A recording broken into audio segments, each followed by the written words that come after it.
Whether your beer is in a bottle, can, or glass, kick back and relax. It's Better on Draft.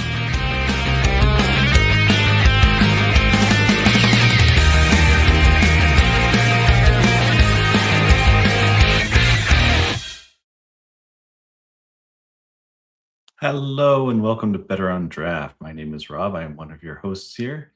And with me today is no one because, the unthinkable has happened. And so many people just couldn't make it today. So this show, if you can see the title, it was Better on Draft number 389, Brewtubers with Nick Lesogor. He is of Exit 12 Homebrew, and he was not able to make it as of this morning. But I didn't see the email until just a little bit ago. Wendy popped in, but then she has another appointment that she can prioritize at this point because we couldn't get Nick on. And so she has jetted off to that. So it is just me here today. And I will start with what I am drinking because I was quite excited to get this. I have a double oaked ink in rye and sherry barrels from Rheingeist.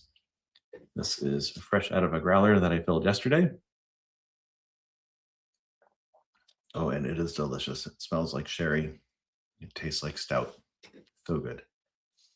Books and Brews recently had a Rheingeist tap takeover. Books and Brews you may know from episode 370 when we had Nick on from Books and Brews. And he talked about loving stouts and loading up his taps with stouts. But we had a Rheingeist tap takeover there recently, and there has been some delicious beers at very good prices. So if you want to check it out, you better hurry because there are more tap takeovers coming, and that means those taps are going to get cleared out. Some other show notes. On May 22nd, we will have Chris Lane from Renegade Brewing. They were the ones you may have heard or remember my story of when I was in Denver and I wanted to get to 3 breweries. Renegade was the second brewery I got to, and I just stayed there because it was so much fun. And they had so much good beer on tap, including Hill Farmstead. But we will have Chris Lane on. He is, I believe, the brewery manager. He was certainly working behind the bar when I was there and was fun to talk to, even though he was getting very busy. So I ended up talking to other people instead. And in June, Wendy is going on a cruise. She will be visiting our friend Adrian of Punta Sur. That was episode 367.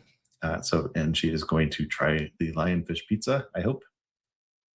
And then I am going to be out after that. I am going down to Australia, New Zealand. I'm going to visit our friend Grieg, who was just on just the last episode. You'd think I could remember the number, but it is 388 when we talked beer judging with beer judges. He was just on then. He was also on in a previous episode. The number I did not look up, but that was with Brewocracy, his brewery.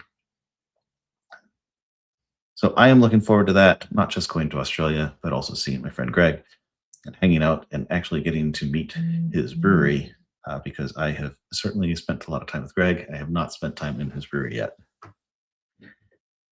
Another small thing that I wanted to plug because I'm planning to be there. I will probably have a microphone. It may be part of our June content. We're going to try to get some pre-recorded stuff so that we have something to provide to y'all as entertainment in that wonderful month of June while Wendy and I are out gallivanting and having a great time out in the world. On June 29th, everybody's welcome to come, of course. Books and Brews, again, that's episode 370 with Nick from Books and Brews. They are having a tap takeover from Schlafly, and we had Jared from Schlafly on in episode 382, not that long ago. And I would like to think, and maybe possibly it did happen, that I had something to do with them landing that Schlafly tap takeover at Books and Brews. Either way, I plan to be there on the 29th.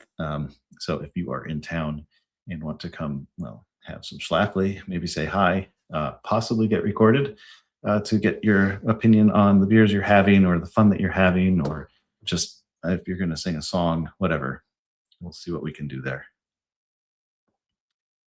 There's a couple other things coming up that I'm not going to promise that any of us are going to be at, but I want to point out because they are the things that I typically look forward to. Um, and these are a couple of beer fests that I just want to shine a light on. Last episode, 388, with beer judging with beer judges. Bill and Michelle told us about the Michigan Homebrew Festival. Perhaps many of you out there already know about this, but that is on August 20th. So I encourage people to go there if they are able to. That I think is near and dear. If you were here trying to listen to the Brewtubers and understand how an online homebrew group works, I think that this sort of festival would be near and dear. Forever and ever and ever ago, I got to enter my beers for really rudimentary judging. They were just making sure that I knew what I was doing before they passed me along and let me serve my beers in a festival in a town nearby called that was Whitestown, I believe that it was. I'm pretty sure it was Whitestown, which is actually home to Moontown, one of my favorite breweries in the area. And they had a bunch of us homebrewers on several tents in the middle of the festival. We were about 50% of the beer vendors at the thing. They had local professional breweries on the outside. I am sure that is because if you've ever had homebrew, you know that not every batch always turns out. And so I'm sure that some of the professional ones were there to provide some variety and sanity because also at homebrew festivals, the homebrewers tend to kind of pull out the stops and really put that weird shit in their beer. Mine, however, were not. I had a porter and if I remember correctly, a saison. Those are my two favorite beers to brew at home anyway.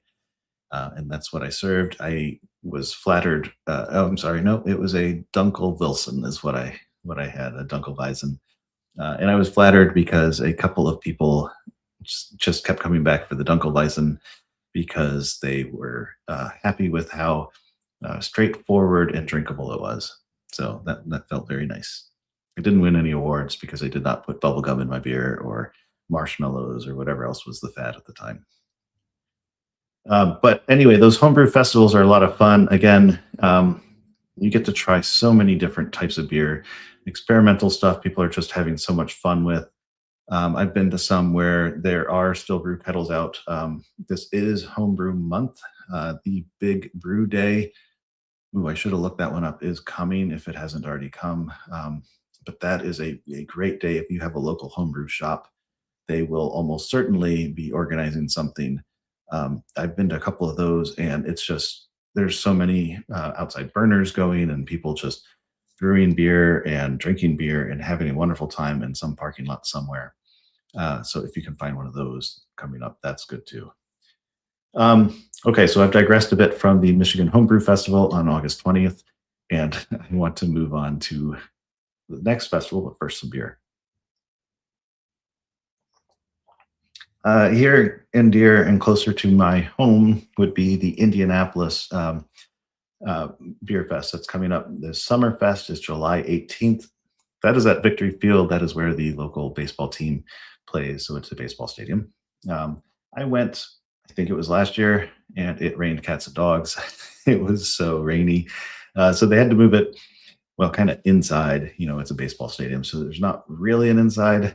They just moved it underneath the upper deck, which meant all of the breweries were all crammed into a much smaller space than what they had planned. Otherwise, they all fit. It was great. It made it super festive and intimate because everybody was under shelter, and the breweries were just right there. Easy stumble from one to the next. Loads of fun. I would be very interested in visiting this one if it does manage to be nice weather and stays outside. They had a lot of big plans that I was excited to see, where they had these breweries all set up out in the outfields, by which I mean the batter's eye area, in those sections behind the walls where some places people can sit, some people, the batter's eye you can't sit in, but around that area is where at any minor league ballpark I've been to anyway, That's where there's a bunch of vendors and parties, and it's where the kids all hang out because they aren't into the baseball. So there's just lots of fun up there. But they had quite a few events planned in that area, so I would like to see that happen. I don't know if I'm going to be able to make it to Summerfest. My July is weird because I can't see past the Australia trip at this time for planning those sorts of things, but that's coming up. In other show news, oh, that was actually all the show news earlier too. So I'm going to go ahead and start wrapping this thing up. But once again, we this time it wasn't because of electricity. This was just a scheduling thing. Something came up. It happens to all of us. In fact, sometimes it is due to a lack of electricity that something comes up. So we will get Nick rescheduled. He has already reached out to try to get this rescheduled. So that show will eventually happen. It is not cursed. It will happen. Meanwhile, again, we have Chris Lane on May 22nd. We have me doing an offline thing. I will be recording at Books and Brews in Brownsburg on May 29th. That is on Green Street. There are 2 Books and Brews in Indianapolis. This is the one in Brownsburg. And then we will try to have some other pre-recorded stuff that we are airing in June and are setting up shows in July already. So I think that is it. I am going to have another sip of this very delicious ink from Rheingeist. And then I'm going to go ahead and sign off the show. So apologies for it being so short. It just happens sometimes. And I will sign off the way that we always sign off and say, whatever you think of your beer, it's better on draft.